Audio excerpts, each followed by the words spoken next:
우리 아버지 하나님의 거룩한 성도 여러분, 지난 한 주일 동안 평안하셨습니까? 지난 4월 5일 14일 동안의 대쟁투 투어를 무사히 마치고 귀국하게 되었습니다. 이미 여러분께 말씀드렸습니다만 대쟁투 투어는 다니엘서와 요한계시록 그리고 각 시대의 대쟁투에 나오는 여러 가지 역사적인 예언, 연대들이 있는데 그 예언들이 정확하게 성취된 현장을 방문하면서 하나님께서 이 대쟁투의 주인공이 되시고 이 대쟁투를 역사를 이끌어나가고 계신다는 사실을 직접 현장에서 확인하는 귀한 여행이었습니다. 여러분의 목사님들과 미국 그리고 일본, 몽골, 혼두라스, 대만에서 그리고 한국에서 온 여러 성도님들과 함께 여행을 하면서 기원 538년에 1260년의 기간이 어떤 곳에서 어떤 사건으로 시작되었는지 그리고 1260년 기간에 끝나는 1798년 그때에 어디에서 무슨 사건으로 끝나게 되었는지 그 현장을 방문하면서 확인하게 될 때에 참석한 모든 분들이 하나님께서 이 교회를 예언으로 인도하시고 대쟁투의 역사는 사단에게 끌려가는 그리고 하나님의 백성들이 고통만 당하는 그런 역사가 아니라 마침내 하나님께서 모든 역사를 주관하시고 승리하신다는 사실을 확인하는 귀중한 여행이었습니다.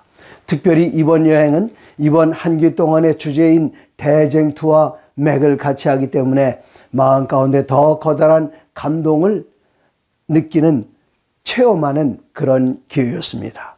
오늘은 그 세 번째 시간입니다. 하나님께서 이 백성들을 인도하시는데 항상 사단의 저항은 거셉니다. 이 사단이 하나님의 백성들을 자기의 편으로 만들기 위해서 사용하는 두 가지 방법이 있는데 첫 번째는 박해, 핍박, 고난, 협박, 살인 이런 것들이었습니다. 그래도 하나님의 백성들이 무너지지 않을 때에 두 번째 쓰는 방법이 회유입니다. 진리를 비틀어서 진리인 척 표면으로는 진리인 척 하면서 뒤를 보면은 양의 탈을 쓴 이리와 같은 모습으로 사람들을 속이는 그것. 이것이 바로 두 번째 방법입니다. 첫 번째는 핍박, 두 번째는 진리를 그 가운데에 오류를 섞어서 사람들로 하여금 혼미하게 만드는 것 두 가지 방법인데 오늘 이 두 가지를 함께 공부하는 세 번째 시간, 대쟁투에 대하여 공부하는 세 번째 시간입니다. 먼저 요한복음에 있는 말씀을 함께 보시겠습니다. 요한복음 12장 31절입니다. 예수님께서 마지막 유월절을 지키기 위해서 예루살렘에 올라가셨을 때에 그때 이방인 한 사람이 찾아왔습니다. 헬라인이 그를 찾아왔을 때에 예수님께서 그 앞에서 하셨던 그 말씀 여기 요한복음 12장 31절에 보면 이제 이 세상에 대한 심판이 이르렀으니 이 세상의 임금이 쫓겨나리라. 세상의 임금이 누굽니까? 사단입니다. 어디서 쫓겨나는가? 하늘에 쫓겨납니다. 그런데 여기에 그 말씀을 예수님께서는 쫓겨났다 그렇게 말씀하지 아니하시고 앞으로 일어날 일 쫓겨나리라 그렇게 말씀하셨습니다. 왜 이런 말씀을 하셨을까요? 예수님께서는 14장 30절에서 같은 표현을 한 번 더 하십니다. 제자들과 함께 나누는 그 마지막 만찬 자리에서 예수님께서 제자들에게 말씀하시기를 14장 30절에 이후에는 내가 너희와 말을 많이 하지 아니하리니 세상의 임금이 오겠습니다. 세상의 임금이 아직 오지 않았다. 아직까지 오지 않았다는 것은 하늘을 완전히 떠나지 않았다는 뜻입니다. 예수님께서는 여기서 말씀하시기를 앞으로 올 것이다 그렇게 말씀하셨지 이미 왔다거나 그렇게 표현하지 않으셨습니다. 이 말씀을 더 분명하게 이해하기 위해서는 요한계시록 12장을 보실 필요가 있습니다.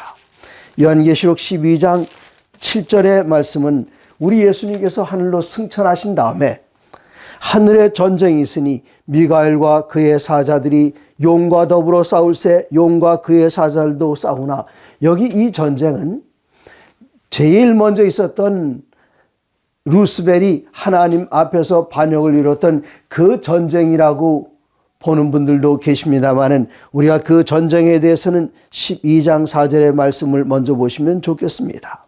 그 꼬리가 하늘의 별 3분의 1을 끌어다가 땅에 던지더라. 땅에 던지더라. 용이 해산하는 여자 앞에서 그가 해산하면 그 아이를 삼키고자 하더니 벌써 용이 내어 쫓긴 것은 그 이전의 일입니다마는 에덴 동산에서 아담과 하와를 속인 다음에 이 지구의 대표로서 그가 하늘나라 장자들의 총회에 왔다 갔다 했던 것은 우리들은 이미 욥기 1장을 통해서 분명하게 살펴봤습니다. 이제 예수님께서는 하늘의 사단을 영원히 그때에 쫓아내실 수도 있었지만 그렇게 한다면 온 우주가 하나님 앞에 굴복할 수밖에 없는데 그것은 사랑으로 굴복하는 것이 아니라 이 사단이 한마디 한 것 때문에 그를 영원히 내쫓았다. 그를 없애버렸다. 그렇게 하면 사람들은 하나님 앞에 굴복하는데 사랑으로 굴복하는 것이 아니라 사랑으로 순종하는 것이 아니라 하나님의 위엄과 하나님의 그 무시무시한 능력 때문에 그 앞에 굴복하는 것입니다. 그러나 하나님께서는 그런 것을 원하지 않으십니다. 그러므로 하나님께서는 이 사단의 죄가 온 우주에 낱낱이 다 드러나고 그리고 하나님의 공의, 하나님의 사랑이 옳다는 것을 분명하게 다 드러나는 그때에 하나님께서는 하늘에서 사단을 영원히 내쫓을 수 있으셨습니다.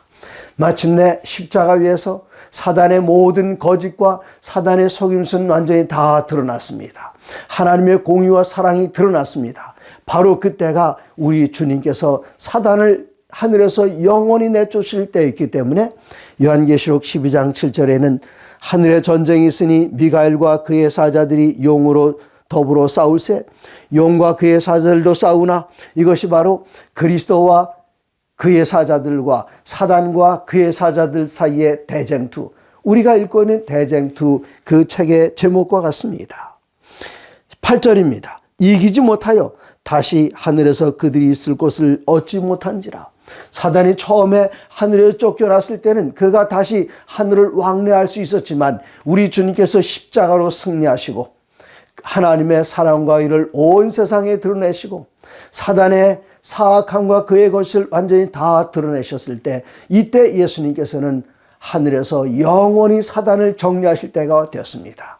그러므로 승천하여 사단과 싸우시고 완전히 사단을 마귀를 하늘에 쫓아내셨을 때에 12장 8절 사단은 다시는 하늘에 있을 곳을 얻지 못하고 12장 12절입니다. 그러므로 하늘과 그 가운데 거하는 자들은 즐거워하라. 그러나 땅과 바다는 화 있을진저 이는 마귀가 자기의 때가 얼마 남지 않은 줄 알므로 크게 분노하여 너희에게 내려갔습니다. 조금 전에 읽었던 요한복음 12장과 14장에 나오는 말씀과 일맥상통합니다. 앞으로 세상 임금이 오겠다 말씀하셨는데 이제 예수님이 승천하시고 사단을 하늘에서 영원히 쫓아내셨을 때에 계시록 12장 12절에는 사단이 자기의 때가 얼마 못된 줄 알므로 크게 분내어 너희에게 내려갔습니다. 이 땅으로 내려왔다는 사실을 이야기합니다. 땅으로 내려와서 그가 한 일은 13절입니다. 용이 자기가 땅으로 내어 쫓긴 것을 보고 남자를 낳은 여자를 핍박하는지라. 이 사단은 하늘에 쫓겨난 그때부터 하나님의 백성들을 핍박하기 시작했습니다. 로마에 가면은 콜로세움이 있고 또 커다란 경기장이 하나 되어 있습니다. 서커스 맥시무스 대전차 경기장입니다. 이 두 곳이 하나님의 백성들을 핍박하고 그들을 살육했던 현장인데 콜로세움에서 동남쪽으로 남동쪽으로 한 700여 미터 오면은 거기에 둥근 원형교회가 있는데 그 원형교회를 스테판의 원형교회라고 이야기합니다. 그 원형교회 들어가 보면은 사방이 아니라 그 벽을 둥그렇게 쭉 둘러가면서 수많은 벽화들이 그려 있는데 그 벽화들은 1세기 때 사단이 이교도들을 통해서 하나님의 백성들을 박해했던 것들을 보여주고 있습니다. 아주 끔찍합니다. 어떤 그림들을 보면은요, 여기 널따란 바위 위에다가 편편한 바위 위에다가 그리스도인들 거다 올려놓고, 그 더 무거운 바위로 누를 때에 눈이 튀어나오는 모습, 기름가마 속에 집어넣는 모습, 그리고 어떤 황제들은 하나님의 백성들을 핍박할 때에 굶주린 개들에게 내줬습니다. 개들이 사람을 물어뜯지 않으니까 이 사람에다가 양의 가죽을 씌워서 내던져 놓으니까 뜯어먹었습니다. 어떤 황제들은 밤에, 특별히 네로 황제는 기원 64년부터 68년까지 하나님의 백성들을 핍박할 때에 잔치를 벌이면서 밤에 주흥을 돋우기 위해서 여기에 커다란 나무 막대기에다가 사람을 묶어놓고, 바로 그리스도인들입니다. 거기다 기름을 붓고 그 위에 옷가지를 입혀서 불을 놓으면은 그냥 맨살에는 불이 안 붙습니다. 기름을 붓고 그 기름 먹인 옷을 입혀서 나무에다 올려놓고 불을 붙였을 때에 바깥에 있는 옷이 타면서 기름이 타면서 이 몸 안에 있는 기름이 타기 시작합니다. 그렇게 해서 밤을 밝히면서 파티를 벌이고 경기를 했습니다. 이렇게 끔찍한 모습들이 스테반의 원형교회에 가보면은 수십 개의 벽화들이 그런 모습으로 하나님의 백성들이 핍박받고 고난받는 모습들이 거기 그려져 있습니다. 그래도 하나님의 백성들은 순교자의 피가 떨어진 그곳에서 더 많은 영혼들의 믿음의 싹이 일어나고 그리스도인들이 일어날 때에 사단은 방법을 바꿨습니다. 사단이 바꾼 방법은 무엇일까요? 사단이 그 방법을 바꾼 이야기를 하기 전에 요한복음 14장 6절에는 예수님께서 제자에게 하셨던 이런 귀한 말씀이 있습니다. 재림의 허락에 이어서 나오는 말씀입니다. 요한복음 14장 6절입니다. 예수께서 이르시되 내가 곧 길이요 진리요 생명이니 나로 말미암지 않고는 아버지께로 올 자가 없느니라. 예수님께서는 진리이십니다. 말씀이신 이분은 진리십니다. 그래서 요한복음 17장 17절에 말씀하시기를 그들을 진리로 거룩하게 하옵소서. 아버지의 말씀은 진리니이다. 진리 되신 예수님, 그 말씀 안에서 말씀이 육신이 되어서 우리들에게 오셨고, 또 예수님 그분 자신이 말씀이셨기 때문에 요한복음 1장 1절 태초에 말씀이 계시니라. 이 말씀이 진리입니다. 이 말씀대로 따라갈 때 우리들은 그리스도 예수의 발자취를 따라서 하늘까지 갈 수 있는데, 이 진리의 말씀만이 우리를 구원할 수 있는 귀한 생명의 말씀입니다. 그래서 우리가 이 진리를 찾기 위해서는 예수님께서는 하늘에 가셨으니 어떻게 하면 진리를 분명하게 찾을 수 있을까? 이 말씀은 예수님 이전에도, 예수님께서 이 세상에 성육신 하시기 전에도 성경 말씀은 있었습니다. 그 이후에도 말씀은 있었습니다. 그러면 이 말씀의 빛을 어떻게 하면 진리의 말씀을 분명하게 깨달을 수 있을까요? 요한복음 16장 13절에서는 이 진리의 말씀을 분명하게 찾는 방법을 이렇게 말씀하십니다. 요한복음 16장 13절 그러나 진리의 성령이 오시면, 진리의 성령, 성령님의 수많은 칭호들 가운데 그 하나가 진리의 성령이십니다. 이 진리의 성령이 오시면 그가 너희를 모든 진리 가운데로 인도하시리니 그가 스스로 말하지 않고 오직 들은 것을 말하며 장래일을 너희에게 알려주시리라. 우리가 하나님의 말씀을 분명하게 깨닫는 그 방법, 이 세상에는 모든 이설과 이단들이 다 성경으로부터 말미암아 나왔습니다. 성경을 어떻게 읽는가에 따라서 어떤 사람들은 오늘 예배드리고, 어떤 사람들은 똑같은 성경을 가지고 읽으면서 내일 읽고, 어떤 사람들은 같은 성경을 읽으면서 돼지고기를 먹고, 어떤 사람들은 성경을 읽으면서 돼지고기를 거절합니다. 내용은 같은데 이때 누가 우리를 일깨워 주는가? 진리의 말씀을 깨닫게 해주는가? 요한복음 16장 13절 예수님께서 말씀하십니다.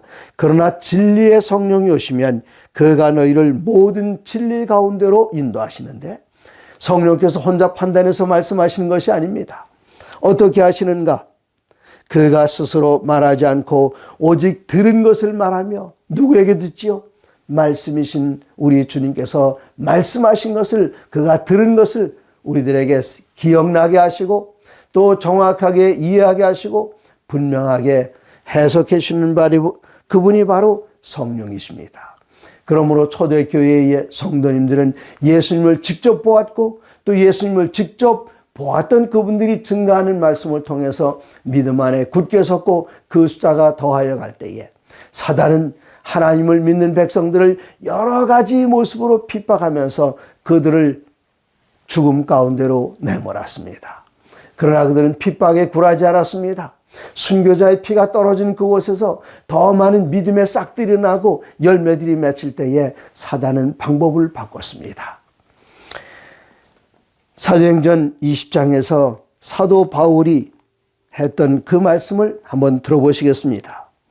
사도행전 20장 17절, 바울이 밀레도에서 사람을 에베소로 보내어 교회 장로들을 청하니, 밀레도에서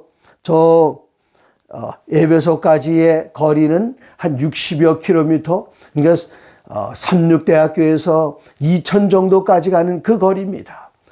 거기에 있는 에베소 교회의 장로들을 불러서 밀레도에서 그는 마지막으로 그들에게 호소합니다. 건너뛰어서 28절입니다. 여러분은 자기를 위하여 또는 온 양떼를 위하여 삼가라. 성령이 그들 가운데 여러분을 감독자로 삼고 하나님이 자기의 피로 사신 교회를 보살피게 하셨느니라. 교회 지도자들에게 호소합니다.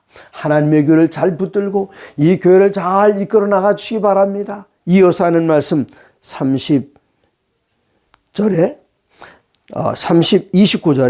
내가 떠난 후에 사나운 이리가 여러분에게 와서 그 양떼를 아끼지 아니하며 30절 또한 여러분 중에서도 제자들을 끌어 자기를 따르게 하려고 어그러진 말을 하는 사람들이 일어날 줄을 내가 아노라. 어디에서 난다고요? 지금 눈물로서 3년 동안이나 에베소 교회를 목회했던 사도 바울이 그 에베소 교회 지도자들 가운데 여기 30절 또한 여러분 중에서도 제자들을 끌어 자기를 따르게 하려고 어그러진 말을 하는 사람들이 일어날 줄을 내가 아노라. 이 교회 어떤 교회입니까? 31절 그러므로 여러분이 일깨어 내가 3년이나 밤낮 쉬지 않고 눈물로 각 사람을 훈계하던 것들을 기억하시고 말씀을 기억하시고 그 말씀 안에 서시기 바랍니다. 그럴지라도 내가 떠난 후에 사나운 이리가 여러분에게 들어와서 그 양떼를 아끼지 않은데 어떻게 양떼를 아끼지 않는가? 핍박은 이제까지 이교도들에게 받았습니다. 어떻게 양떼들을 아끼지 않는가? 디모데에게 보낸 편지를 보시면 디모데 후서 4장 3절입니다. 때가 이르리니 사람이 바른 교훈을 받지 아니하며 귀가 가려워서 자기의 사욕을 따를 스승을 많이 두고 이때 어떤 일이 나기 시작했습니까? 여러 해가 지난 다음에 기원 312년 10월 28일 날 밀비안 다리에서 콘스탄티누스와 막센시우스 두 명의 황제가 싸웠습니다. 그리고 밀비안 전투에서 콘스탄티누스는 이야기하기를 내가 어젯밤에 한 꿈을 꾸었는데 저 하늘에 십자가 나타나고 이 십자가의 표시로 이기라 승리하라 그런 꿈을 꿨다는 얘기를 여기 군인들에게 하면서 자기가 그리스도인인 척 했습니다. 그리고 그 다음 해 3월 13일 날 저 이태리 북쪽에 있는 밀란노에서 동로마의 황제 리키니스와 함께 만나서 313년 2월 3일 날 밀란의 칙령이라는 그 유명한 칙령을 발표했습니다. 이 칙령은 기독교 공인령이라고 우리가 이야기합니다만 기독교뿐만 아니라 모든 종교에 대해서 관용을 베푸는, 그러나 모든 종교는 뭉뚱그려서 얘기했고 기독교라는 것은 꼭 찍어서 얘기를 했습니다. 이때에 이전에 디오클레시안 황제가 기독교인들을 박해하면서 그들에게 몰수했던 재산도 다 돌려주기로 했고, 이젠 기독교인들은 콘스탄티누스 황제가 마음을 돌이키고 하나님을 믿는, 그리스도 예수를 믿는 제자가 되었다고 생각을 했습니다. 그리고 이 세상에 있는 모든 관리들은 콘스탄티누스 황제 앞에 줄을 서기 시작합니다. 줄 서는 방법이 뭡니까? 저도 침례받았습니다. 그리스도인입니다. 하면은 그 앞에서 겉으로 콘스탄티누스가 기독교인인 것을 나타냈고 천명했기 때문에 그들도 좋은 대접을 받을 수가 있었습니다. 그러나 콘스탄티누스는 한 번도 회심한 기독교인이 된 적이 없습니다. 로마 천주교에서는 라테는 협약으로 알려진 그곳, 바로 그 라테란궁 뒤에 46m나 되는 세계에서 가장 높은 오벨리스크가 있는데 그 오벨리스크에 써 있습니다. 실베스터 교황에게 콘스탄티누스가 여기서 침례받았다. 아니요. 역사적인 사실은 콘스탄티누스가 거기서 침례받은 것이 아니라 그가 죽기 전에 저 자기의 고향 니코메디아에 가서 오늘날의 튀르키예 땅입니다. 거기 가서 침례를 받은 것, 그것이 바로 역사적인 사실입니다. 왜 그가 그때 침례를 받지 않았을까요? 기원 300년경에 침례받지 않은 그 이유는 무엇인가 하면은 실베스터에게 질문했습니다. 로마의 주교였습니다. 교황으로 알려져 있죠. 그에게 말하기를 내가 꼭 침례를 받아야만 구원받을 수 있습니까? 그렇습니다, 폐하. 그러면 언제 침례를 받으면 되겠습니까? 원하시는 때 받으실 수 있습니다. 콘스탄티누스가 생각해 보니까 황제로서 누릴 수 있는 세상의 활락이 얼마나 재미있는데 이것을 내가 다 포기할 수는 없다. 그래서 그는 실베스터에게 물어봤습니다. 그러면 내가 죽기 전에 침례받으면 됩니까? 예, 돌아가시 전에 받으시면 됩니다. 그래서 그는 평생 그리스도인으로 산 것이 아니라 자기 자신의 세상적인 욕심과 활력을 쫓으며 살다가 죽기 바로 직전에 니코메디아에서 유세비스 주교에게 침례를 받았습니다. 그런데 로마 천주교에서는 여기 세계에서 가장 높은 오벨리스크에 새겨놓기를 실베스터 주교에게, 교황에게 바로 여기에서 콘스탄티누스 침례를 받았다 새겨놓은 지 수백 년이 됐습니다. 그러면 세상 모든 사람들 걸 보면서 여기서 침례를 받았구나. 그렇지 않습니다. 이제 이때의 교회 안에는 진리 속에 콘스탄티누스가 가지고 들어온 이교도 신앙이 같이 포함되게 되는데 그것이 바로 일요일을 거룩하게 여기는 일요협령이었습니다.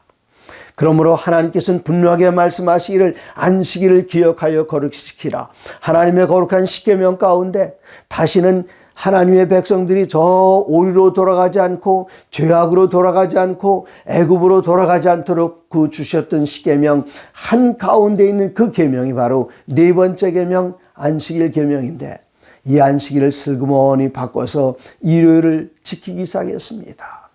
그리고 두 번째 계명 우상을 섬기는 일이 교회 안에 들어왔습니다.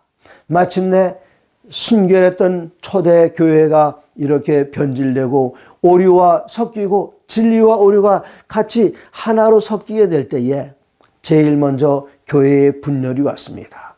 두 번째 계명을 어기고 아예 두 번째 계명을 천주교의 십계명에서 빼버리고 우상을 교회 안에 드러놓기 시작했을 때에 이 교회가 갈라졌습니다. 하나는 동방정교, 하나는 서방 로마 가톨릭 이렇게 둘로 갈라지고 말았습니다. 그렇다고 해서 동방정교가 하나님의 진리 안에 굳게 서 있는 것은 아닙니다. 그러면 이 진리를 굳게 서고 말씀 안에 설 수 있는 비결은 무엇일까요? 사도 바울은 사도행전 20장에서 에베소의 장로들에게 이야기하면서 이렇게 이야기하십니다. 32절입니다. 지금 내가 여러분을 주와 및 그의 은혜의 말씀에 부탁하노니 어디에 부탁하는가 하면은 은혜의 말씀에 부탁한다 그랬습니다. 오직 말씀입니다.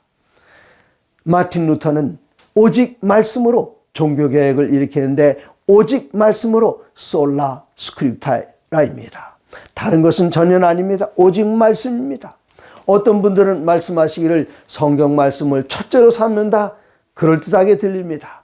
그러나 그것도 옳은 것은 아닙니다. 그러면 성경이 첫째가 아니라면 뭡니까? 그렇게 반문하실 분도 계십니다만은 첫째가 있으면 둘째도 있고 셋째도 있는 것인데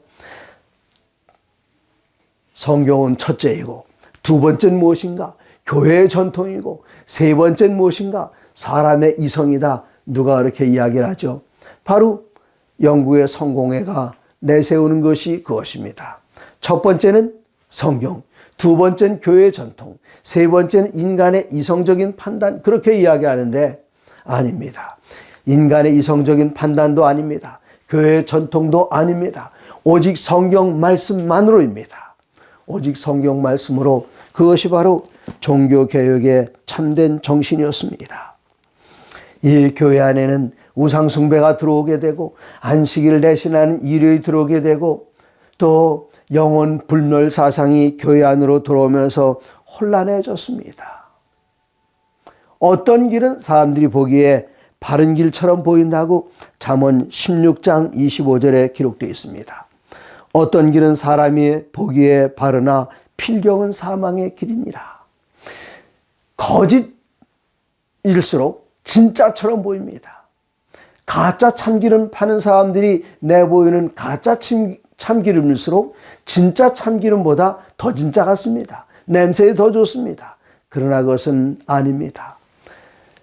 시편 기자는 잠언 기자는 분명히 말씀하시기를 잠언 16장 25절에 어떤 길은 사람이 보기에 바르나 필경은 사망의 길이니라.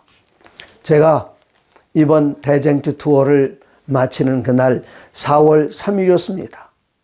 이제 마지막으로 4월 3일 날 대쟁 투어를 마치고 4월 4일 날 한국으로 귀국을 해야 되는데 저녁 8시 비행기라서 이젠 여행은 끝났습니다. 그래서 함께 한국에서 가셨던 분들을 모시고 다시 파리로 나가서 이 중요한 몇몇 것들을 보여주고 맨 마지막으로 본 것이 파리의 개선문이었습니다. 그래서 거기서 점심 식사를 하기 전에 우리들은 다 이렇게 사람들을 여러 곳으로 이젠 자유스럽게 점심 식사를 하고 다시 이 자리에 모이자고 할 때에 아주 중요한 자리에 표시가 될 만한 자리에다가 다 풀어놓고 나 식사하러 헤어졌습니다. 이젠 약속한 시간이 돼서 제가 10분 전에 도착해 보니까 아직 아무도 안 오셨어요. 내가 제일 먼저 왔구나. 제 옆에는 미국에서 왔던 양영재 목사님께서 같이 계셨습니다. 내가 제일 먼저 왔구나. 기다리고 있었습니다. 10분을 기다렸습니다. 약속한 시간 2시가 됐습니다. 아무도 안 나타났습니다. 왜 아무도 안 나타났을까? 그래서 양 목사님과 저는 이분들을 찾아다니기 시작했습니다. 아무리 찾아도 주의 없었어요. 이때 방법이 무엇입니까? 이 전화를 하는데 거의 같이 갔던 일행 가운데 한 분에게 전화를 했더니 목사님 아직 안 오셨어요? 여기 다 모이셨고 양영재 목사님과 목사님 2분만 아직 안 오신 겁니다. 온 세상에 어딘데요? 아까 우리가 버스에서 내렸던 바로 그곳에 다시 모이라고 목사님 말씀하지 않으셨습니까? 제가 어딘지 물어서 찾았는데 여기 개선문이 있죠. 파리에 나폴레옹이 세운 개선문이 있습니다. 그런데 그 개선문을 중심으로 해서 거리가 몇 개의 거리가 되는가 여러분 놀라지 마십시오.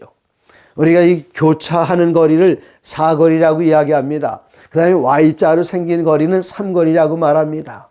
그런데 이것은 3거리도 아니고 4거리도 아니고 3 곱하기 4 하면 12가 되지요.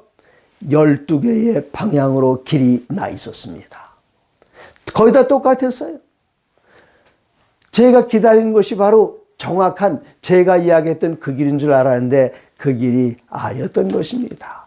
그래서 잠언 기자는 말하기를 어떤 길은 사람이 보기에 바르지만 필경은 사망의 길이니라. 제가 이야기해 놓고 잘못 찾았습니다. 이럴 땐 어떻게 해야 될까요? 예레미야 6장 16절의 말씀이 우리들에게 도움을 줍니다. 예레미야 6장 16절의 말씀은 여호와께서 이와 같이 말씀하시되 너희는 길에 서서 보며 옛적 길 곧 선한 길이 어디인지 알아보고 그리로 가라. 너희 심령이 평강을 얻으리라. 옛적 길이 어디에 있습니까? 성경에 있습니다. 성경 말씀을 따라가면 평강의 길이 있습니다. 더 분명한 방법이 있습니다. 제가 여기서 모입시다 해놓고도 저도 잊어버렸다면 어떻게 합니까? 난처하지요. 이때는 전화를 걸어서 동료들의 도움을 구했던 것과 마찬가지로 이때 우리를 인도하시는 동료에게 도움을 받아야 되는데 먼저 읽었던 요한복음 16장 13절 오직 성령께서 임하시면 진리의 성령께서 우리 가운데 오시면 우리를 모든 진리 가운데로 인도하시겠다 약속하셨습니다. 우리들이 이것이 오류인가 아닌가 마음 가운데 다소라도 의심이 든다면 이때 무릎 꿇고 성경 말씀으로 돌아가 옛적 길이 어딘가 그 길을 찾아야 되고 그 옛적 길을 찾았다고 생각할 때조차라도 진리의 성령께 우리 자신을 겸손하게 맡기면서 그분의 도우심을 구해야만 합니다. 이제 마지막으로 고린도후서 4장 4절의 말씀을 보시겠습니다. 그 중에 이 세상의 신이 믿지 아니하는 자들의 마음을 혼미하게 하여 그리스도의 영광의 복음의 광채가 비치지 못하게 하매니, 이 사단이 마지막 때에 사람들의 마음을 혼미하게 합니다. 어떻게 혼미하게 합니까? 이 세상 사람들의 마음을 다 혼미하게 해서 이 세상 얼마나 바쁘게 돌아가고 있습니까? 빙글빙글 돌다 보면 저도 방향 감각을 잃어버릴 때가 있습니다. 세속주의가 우리를 혼미하게 만듭니다. 포스모더니즘이 우리를 혼미하게 만듭니다. 그리고 요즘에 많은 사람들이 이 휴대전화 속을 들어가면서 유튜브를 보면서 정신이 혼미해집니다. 어떤 분들은 유튜브에 나오는 쇼츠를 보면서 밤을 새우고 있습니다. 우리의 마음이 혼미해집니다. 이전 성경책도 디지털 성경을 보느라고 이 책으로 된 성경을, 종이로 된 성경을 이렇게 멀리 해놓고 교회 올 때도 성경 갖고 오는 분들이 이젠 그렇게 많지 않습니다. 그러나 우리가 디지털로 성경책을 볼 때에 벌써 혼미해지기 시작합니다. 왜 그런가 하면은 우리들은 인터넷을 볼 때에, 그리고 유튜브를 볼 때에 그 짧은 시간에 다 보느라고 30분짜리 무엇을 보려고 하면은 가만히 앉아서 세심하게 듣고 보는 것이 아니라 그냥 빨리 지내지 않습니까? 성경을 디지털로 읽을 때도 그렇게 지냅니다. 진리의 말씀을 읽을 때도 그렇게 보냅니다. 그러므로 우리의 마음은 점점 더 혼미해져서 말씀 가운데 집중하지 못하고, 말씀을 읽는다고 하면서 성경을 연구한다고 하면서도 혼미하게 될 수밖에 없습니다. 이때 사단은 우는 사자처럼 삼킬 자를 두루 찾아다니고 있습니다.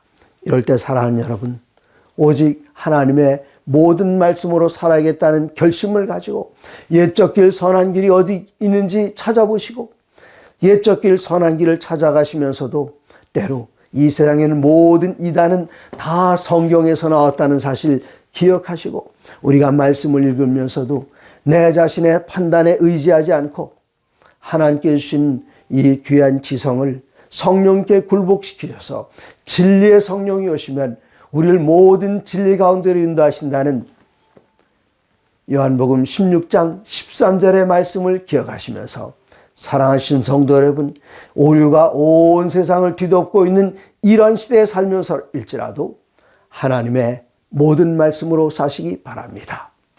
대쟁투를 승리로 장식하는 귀한 비결, 하나님의 모든 말씀으로 사는 것입니다.